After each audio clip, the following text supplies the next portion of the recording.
ഇന്ന് ഒരു തട്ടുകട സ്റ്റൈലിൽ ബീഫ് കറിയുടെ റെസിപ്പി ആയിട്ടാണ് വന്നേക്കുന്നത്.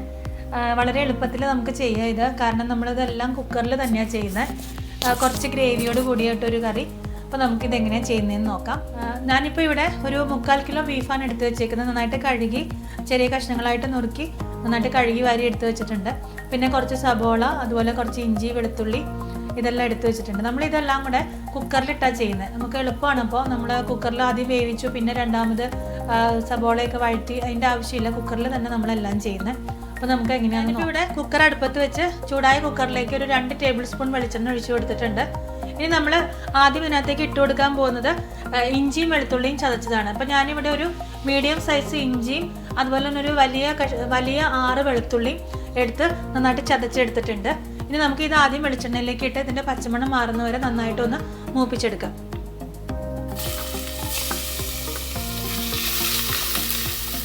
ഇഞ്ചിയുടെയും വെളുത്തുള്ളിയുടെയൊക്കെ പച്ചമണം നന്നായിട്ട് മാറുന്നവരെ നമുക്കൊന്ന് വഴറ്റിയെടുക്കണം. ഇഞ്ചിയുടെയും വെളുത്തുള്ളിയുടെയൊക്കെ പച്ചമണം നന്നായിട്ട് മാറി വന്നിട്ടുണ്ട്.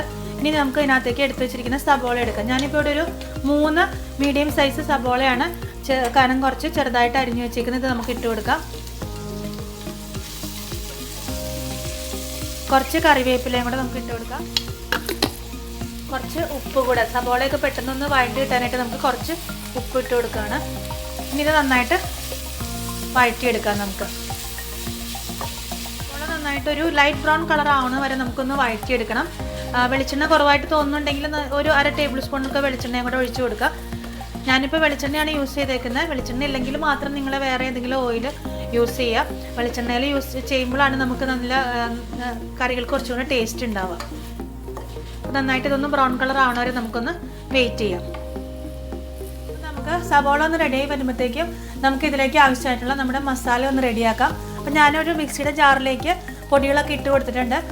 കാശ്മീരി ചില്ലി പൗഡർ ഒരു 1.5 ടേബിൾ സ്പൂൺ, പിന്നെ ചില്ലി പൗഡർ എരിവെള്ള മുളക് പൊടി 1 ടേബിൾ സ്പൂൺ, അതുപോലെ മല്ലിപ്പൊടി ഒരു 1.5 ടേബിൾ സ്പൂൺ, പിന്നെ മഞ്ഞൾപ്പൊടി ഒരു 1/2 ടീസ്പൂൺ, പിന്നെ പെരിഞ്ജീരകം 1 ടീസ്പൂൺ, അതുപോലെ പട്ട ഒരു വലിയ കഷ്ണം, 2 തക്കോലം, അതുപോലെ ഗ്രാമ്പു ഒരു 5 എണ്ണം, പിന്നെ കുറച്ച് മുഴുവൻ കുരുമുളക് ഒരു 1 ടീസ്പൂൺ, പിന്നെ 2-3 ഏലക്കായ.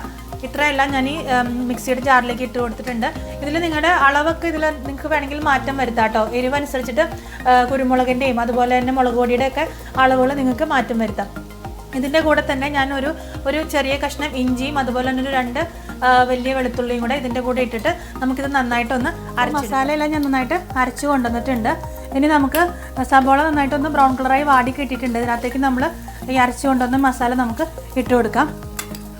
ഈ മസാലയുടെ പച്ചമണം മാറുന്ന വരെ നമുക്ക് നന്നായിട്ട് ഒന്ന് വഴറ്റിയെടുക്കണം. കുറച്ച് വെളിച്ചെണ്ണയും കൂടെ ഞാൻ ഒഴിച്ചു കൊടുക്കുന്നുണ്ട്. ഇച്ചിരി വെളിച്ചെണ്ണ കുറവായിട്ട് പോലെ തോന്നും. ഇച്ചിരി വെളിച്ചെണ്ണയും കൂടെ ഞാൻ ഒഴിച്ചു കൊടുക്കുകയാണ്. നന്നായിട്ട് ഇതിൻ്റെ പച്ചമണം മാറുന്ന വരെ നമുക്ക് നന്നായിട്ടൊന്ന് വഴറ്റിയെടുക്കണം. ഏകദേശം ഒരു എണ്ണ തെളിയുന്ന ഒരു സ്റ്റേജ് വരെ നമുക്കിങ്ങനെ വഴറ്റിയെടുക്കണം. അതാണ് അതിൻ്റെ ഒരു കറക്റ്റ് പരുവം നമുക്ക്. അപ്പോൾ അതുപോലെ നമുക്ക് നന്നായിട്ടൊന്ന് ഇതിനകത്തേക്ക് കുറച്ച് വെള്ളം ഒഴിച്ചു കൊടുക്കണം. മിക്സിയുടെ ജാറൊന്ന് കഴുകിയിട്ട് കുറച്ചൊരു വെള്ളം കൂടെ ഞാനൊന്ന് ഒഴിച്ചു കൊടുക്കുന്നുണ്ട്. നന്നായിട്ടൊന്ന് പച്ചമണം മാറുന്ന വരെ നമുക്ക് നന്നായിട്ടൊന്ന് മൂപ്പിച്ചെടുക്കണം. ഇത്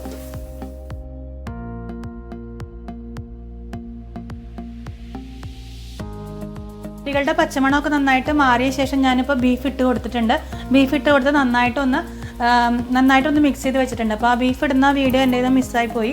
അതിനകത്തേക്ക് ആവശ്യത്തിനുള്ള ഉപ്പ് ചേർത്തു. അതുപോലെ തന്നെ ഒരു 2 ടേബിൾ സ്പൂൺ വിനാഗിരി കൂടെ ചേർത്ത് നന്നായിട്ട് മിക്സ് ചെയ്ത് എടുത്തിട്ടുണ്ട്.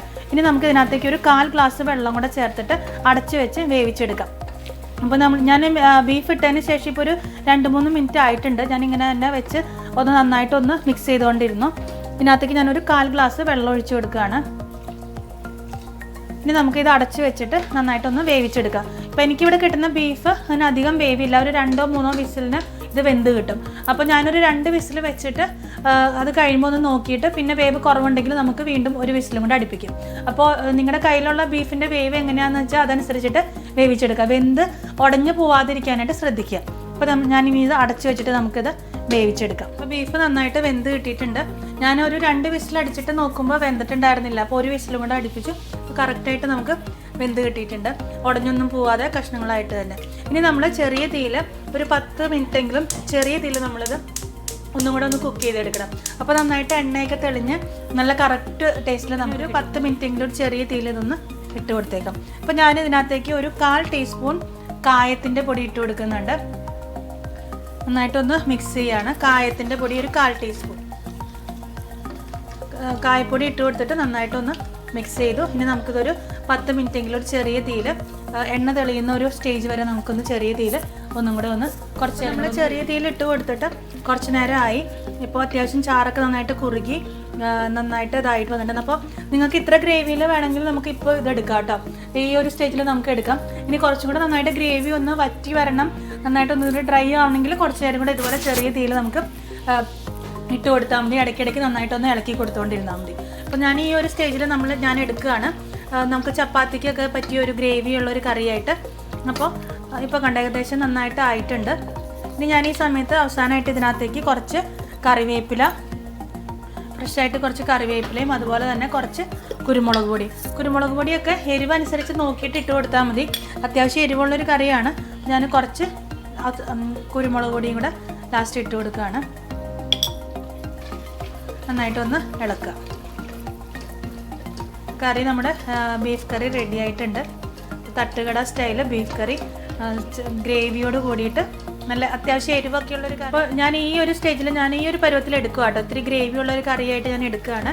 അപ്പോൾ നിങ്ങൾക്ക് ഇനി ഇത് കുറച്ചുകൂടെ ഡ്രൈ ആവണമെങ്കിൽ ഡ്രൈ ആക്കി എടുക്കാം. അപ്പോൾ അത്യാവശ്യം എരിവൊക്കെ ഉള്ളൊരു കറിയാണ്. അപ്പോൾ നിങ്ങൾ ലാസ്റ്റ് നമ്മൾ കുരുമുളക് പൊടി വീണ്ടും കുറച്ചും കൂടി ഇട്ട് കൊടുത്തല്ലോ.